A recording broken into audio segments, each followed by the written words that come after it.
नमस्कार मित्रों, वंदन है, स्वागत है हमारे YouTube चैनल प्रेसाइज ज्योतिष बाय दीपेंद्र मणि शुक्ला। जैसा कि दोस्तों आजकल हमारी चर्चा चल रही है, शुरुआती दौर है, अभी तक हमने आपको ग्रहों की जानकारी दी। आज एक बहुत ही मुख्य और अहम विषय पर बात करने वाले हैं। दरअसल जैसे हमारे जीवन में मित्र और शत्रु होते हैं, जो मित्र होते हैं वो हमारे लिए फ़ायदेमंद होते हैं, जो शत्रु होते हैं वो हमें कहीं ना कहीं से मानसिक पीड़ा देते हैं, कलेश देते हैं, दिक्कतें देते हैं। दोस्तों चूँकि हम लोग सभी लोग ग्रहों से गवर्न हैं, इसी तरह जैसे हमारे मित्र होते हैं, इसी तरह देवताओं और दानवों के बीच में भी दोस्ती और दुश्मनी भी हो जाती है। जो ग्रह हैं दरअसल दो यूनिट्स हैं अलग अलग। कुछ ग्रह देवताओं की श्रेणी में आते हैं, कुछ ग्रह दानवों की श्रेणी में आते हैं। अब इनकी कभी कभी दोस्ती हो जाती है, कभी कभी दुश्मनी हो जाती है। अब उस कंडीशन में जैसी ये हमारी कुंडली में प्लेसमेंट लेंगे, हमको वैसा ही फल देंगे। अक्सर आपने पंडित जी से सुना होगा कि वो ग्रह आपका मारक है। तो मारक क्यों है? क्योंकि जो हमारी लग्न है, जो हमारा प्रथम भाव है, जो भी ग्रह उसका मित्र नहीं होगा वो हमारी कुंडली में मारकत्व को निभाएगा। तो दोस्तों आज हम इसी विषय पर अपनी चर्चा का प्रारंभ करते हैं कि कौन से ग्रह ऐसे हैं जो आपस में मित्र हैं और कौन से ग्रह ऐसे हैं जो एक दूसरे के मित्र हैं। तो दोस्तों बिल्कुल भी समय ना गंवाते हुए अपने विषय पर आते हैं। यहाँ पर जो हमने एक चार्ट लगाया है, इसमें हमने दो कैटेगरी डिवाइड की हैं। ऊपर लिखा है ग्रहों की मित्र और शत्रु की, ऊपर लिखा है ग्रहों का मित्र और शत्रु चार्ट। अब देखिए दोस्तों, इधर जो है, जो हमारे जो राइट साइड में लिखे हैं उनमें लिखा है देवग्रह, और जो बाईं तरफ लिखे हुए हैं इनमें लिखा है दानव ग्रह। अब आगे बुध के बारे में क्या है ये अभी थोड़ी देर बाद बताऊंगा। पहले आप देवग्रह और दानव ग्रह के बारे में समझ लीजिए। देखिए दोस्तों 9 ग्रह हैं राहु और केतु को मिला के। जहाँ पर देवग्रह लिखे हैं इनमें सबसे पहले आते हैं सूर्यदेव। हालांकि ये देवग्रह पापी नहीं है, ये क्रूर हैं, इसलिए, लेकिन चूंकि देवताओं में आते हैं इसलिए इनकी संज्ञा देवग्रह में आई। ऊपर आते हैं सूर्यदेव, उसके बाद आते हैं चंद्रदेव, उसके बाद आते हैं मंगलदेव और उसके बाद आते हैं गुरुदेव। इसके बाद आप दानव ग्रह में आ जाइए। यहाँ पर शनिदेव, उसके बाद शुक्रदेव, उसके बाद राहुदेव, उसके बाद केतुदेव। अब दोस्तों यहाँ पे क्लासिफिकेशन जो है कि ये दानव ग्रह में जितने भी ग्रह लिखे हुए हैं ये सब आपस में मित्र हैं। यानी ये चार के चारों ग्रह आपस में बिल्कुल कंजक्ट हैं, बिल्कुल मित्र हैं, एक दूसरे का हमेशा भला करते हैं। और इधर जो देव ग्रह में लिखा है 4 ग्रह, ये चारों ग्रह आपस में मित्र हैं। यानी ये भी चारों आपस में मित्र हैं और ये चारों भी आपस में मित्र हैं। लेकिन अब यहाँ पे दिक्कत क्या है, यहाँ पर भेद क्या है कि ये चारों इन चारों के दुश्मन हैं। यानी दानव ग्रह के जो 4 ग्रह हैं ये देव ग्रह के चारों ग्रहों के दुश्मन हैं। इनकी इनसे आपस में बिल्कुल भी पटरी नहीं खाती। और उधर दानव ग्रह के जो दुश्मन हैं वो देव ग्रह हैं। आपस में ये 4 इधर दोस्त हैं और 4 उधर दोस्त हैं। अब बीच में एक ग्रह बचता है बुध, जिसको हमने सबसे नीचे लिखा हुआ है बीच में। उसमें देखिए क्या है कि उसके पास जो एक एरोज गए हुए हैं वो 4 एरो शनिदेव, शुक्रदेव, राहुदेव और केतुदेव के तरफ गए हुए हैं। यानी बुध इन चारों दानवों का मित्र है। लेकिन देवताओं के ग्रुप में उसकी जो हमने मार्किंग की है, जो एरोज लगाए हैं, वो केवल 2 ग्रहों का मित्र है। ये देव ग्रहों की बात चल रही है। बुध सूर्यदेव का मित्र है और देवगुरु बृहस्पति का मित्र है। सबसे परम शत्रु अगर किसी का है तो वो है चंद्रदेव का और मंगलदेव का। तो ये एक दोस्तों क्लासिफिकेशन है। अब होता क्या है कि जब कुंडली में प्लेस्ड होते हैं तो अगर मान लीजिए हमारी लग्न मंगल की है, यानी मेष या वृश्चिक में से कोई लग्न है और दूसरे भाव आ गए तीसरे भाव आ गए बुध देव, तो वो हमारी कुंडली में मार्कत्व का एक फल देने लगते हैं, दिक्कतें, परेशानियां, रोड़े अटकाने लगते हैं। इसलिए ये चार्ट समझना आप लोगों के लिए बहुत ज़रूरी है। आप लोग चाहें तो कॉपी पेंसिल लेके इसको नोट कर सकते हैं कि कौन किस ग्रह का शत्रु है, कौन किस ग्रह का मित्र है।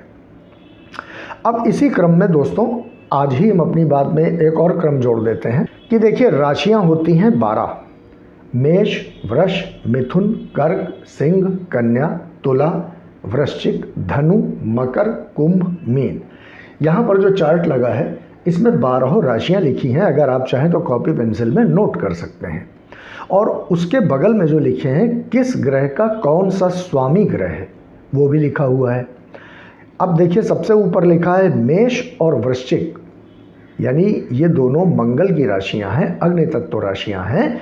इनका स्वामी होता है मंगल। यानी पूरी कुंडली में अगर कहीं आपको 1 नंबर दिखा लिख जाए या 8 नंबर दिखा लिख जाए तो उसका स्वामी मंगल होगा। ये आप बिल्कुल नितांत रूप से पूरे जगत के लिए मान लीजिए, पूरे विश्व में ऐसा ही होगा हर व्यक्ति की कुंडली में। अब आप आ जाइए 2 नंबर में। 2 और 7 नंबर यानी वृषभ और तुला, ये जो 2 राशियां हैं इनका स्वामित्व जो मिला हुआ है वो मिला हुआ है शुक्र देव को।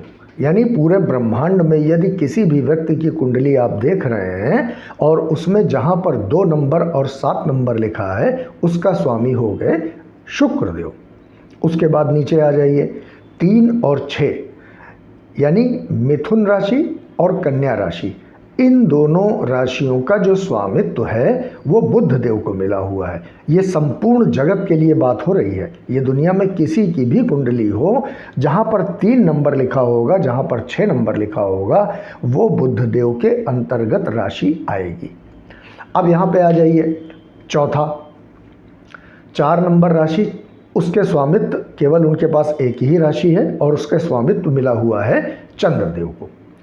सूर्यदेव के पास भी केवल एक ही राशि है और उसका स्वामित्व मिला हुआ है सूर्यदेव को सिंह राशि का। यानी कर्क राशि के स्वामित्व चंद्रमा जी के पास है और सिंह राशि का स्वामित्व सूर्यदेव के पास है।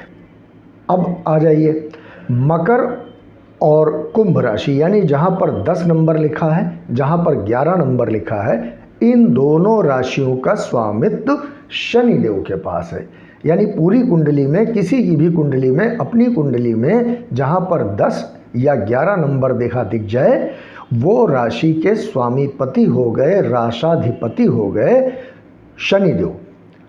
इसी तरह नीचे आ जाइए लास्ट में धनु और मीन, यानी यहाँ पर 9 नंबर और 12 नंबर जहाँ पर लिखा हुआ है इसका स्वामित्व आ गया देवगुरु बृहस्पति के पास। यानी जिस किसी की भी कुंडली में 9 नंबर और 12 नंबर जहाँ भी लिखा हुआ है उसका स्वामित्व देवगुरु बृहस्पति के पास आ गया। और बाकी जैसा क्रम हमने आपको बताया है। और दूसरी चीज़ ये भी है कि ये केवल किसी अकेले के लिए नहीं है, ये संपूर्ण दुनिया में किसी की भी कुंडली बनाई जाए, वो अमेरिकन हो, रशियन हो, चाइनीज़ हो, ऑस्ट्रेलियन हो, इंडियन हो, किसी भी देश का आदमी हो, अगर उसकी कुंडली बनाई जाएगी तो 12 राशियों में राशियां बैठाई जाएंगी। हाँ, ये और है कि किसी की कुंडली में कौन सा नंबर कहाँ पे आया है, किसी की लग्न अलग हो सकती है, किसी की राशि अलग हो सकती है, वो एक और बात है। लेकिन जो राशियों का स्थापन होगा उसमें जो नंबर मिले होंगे उनका स्वामित्व तो इन्हीं के पास होगा। तो दोस्तों ये एक चैप्टर, यानी आज 2 चैप्टर आपको हमने बताए। एक तो हमने आपको राशियां और उनके स्वामित्व बताया, दूसरा हमने आपको ग्रहों की शत्रुता और मित्रता बताया। इस पे हम आगे तात्कालिक मित्रता के लिए भी वीडियो बनाएंगे और अगले वीडियो में हम आपको बताएंगे कि कौन सा ग्रह कहाँ पर उच्च राशि में जाता है, कहाँ पर नीच राशि में जाता है, कहाँ पर स्वग्रही होता है। ये सारी बातें हम अगले वीडियो में आपको बताएंगे। तब तक अगर आप चाहें तो ये दोनों चार्ट लगे हुए हैं, अभी एक लगा है, इसके बाद दूसरा लग जाएगा। आप चाहें तो नोट कर लें, आपको पढ़ने में, सीखने में आसानी होगी। आप अपनी ज्योतिष ज्ञान को ऐसे ही बढ़ाते रहें। इसी में हमको सबसे ज़्यादा पारिश्रमिक मिल जाएगा। आप लोग ज्योतिषी बन जाएं। हर व्यक्ति के अंदर कोई ना कोई सोया हुआ ज्योतिषी है। और हम कहते हैं अगर आप दूसरों के लिए नहीं भी सीखना चाहते हैं तो कम से कम आप अपने लिए सीख लीजिए, अपनी कुंडली को जान लीजिए कि कौन सा ग्रह हमारा शत्रु है, कौन सा ग्रह हमारा मित्र है, किसका स्वामित्व तो किसके पास है, कौन राशि हमारी कौन सी है। ये मैं पहले भी बता चुका हूँ। किसी की भी कुंडली में जिस नंबर में राशि में जिस नंबर में चंद्रमा पड़ा होगा उस नंबर का जो स्वामी होगा वही उसकी राशि होगी। अच्छा, कभी कभी क्या होता है कि लग्न में ही जो राशि लिखी है तो लग्न में ही चंद्रमा भी पड़ा है, तो इसका ये मतलब हो गया कि उसका लग्न भी वही हो गया और उसकी राशि भी वही हो गई। तो बिल्कुल कंफ्यूज ना हो। अगर लग्न में चंद्रमा पड़ा है तो जिस राशि की आपकी लग्न है आपकी लग्न भी वही हो गई और चंद्रमा चूंकि वही पड़ा है इसलिए आपकी राशि भी वही हो गई। लेकिन ऐसा केवल 5% होता है। नॉर्मली क्या होता है कि चंद्रमा हमेशा 11 भाव में से किसी न किसी भाव में ही होता है। इसलिए दोस्तों आप लोग बिल्कुल भी कंफ्यूज ना हो। सारे चार्ट को प्रॉपरली आप लोग देखें, समझें, सीखें और अगले वीडियो में हम आपको बताएंगे कि कौन सा ग्रह कहाँ उच्च नीच वगैरह वगैरह कैसे होता है, दृष्टियाँ क्या होती हैं, दृष्टियों का काम क्या होता है। तब तक के लिए आप सबको बहुत बहुत ढेर सारी शुभकामनाएं, आशीर्वाद। आपकी उत्तरोत्तर प्रगति होती रहे। आपके अंदर विराजित परमात्मा को एक बार पुनः नमन। अपना आशीर्वाद यूं ही बनाए रखें। जय हिंद, जय भारत, जय गणेश।